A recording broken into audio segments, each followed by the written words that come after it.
Chevella BRS MP అభ్యర్థి కాసాని జ్ఞానేశ్వర్ రంగారెడ్డి జిల్లా శంకరపల్లిలో ఎన్నికల ప్రచారం నిర్వహించారు.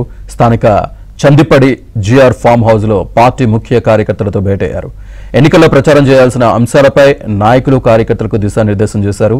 తప్పుడు హామీలతో ప్రజలను మభ్యపెట్టి అధికారంలోకి వచ్చిన కాంగ్రెస్ ప్రభుత్వాన్ని నమ్మొద్దని కేడర్కు పిలుపునిచ్చారు. ఈ సమావేశానికి ముఖ్య అతిథిగా మాజీ మంత్రి సబితా ఇంద్రారెడ్డి హాజరయ్యారు. సమయం 13 రోజులు ఎలక్షన్ రంగంలో. ఈ 13 రోజుల లోపల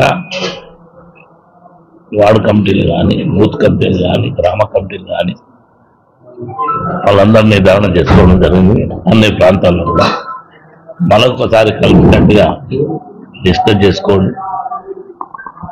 రాబోయే 13 తారీఖున మేలో ఎన్నికల సందర్భంగా ఉదయంలోనే లేచి కారు కొట్టేసి అత్యధిక శాతం ఓట్లతోని కాసాని జ్ఞానేశ్వర్ ముద్రాజు గారిని గెలిపించాలని ప్రార్థిస్తున్నా. మీ సేవ చేసుకునే భాగ్యం కల్పించమని ఆశిస్తున్నా.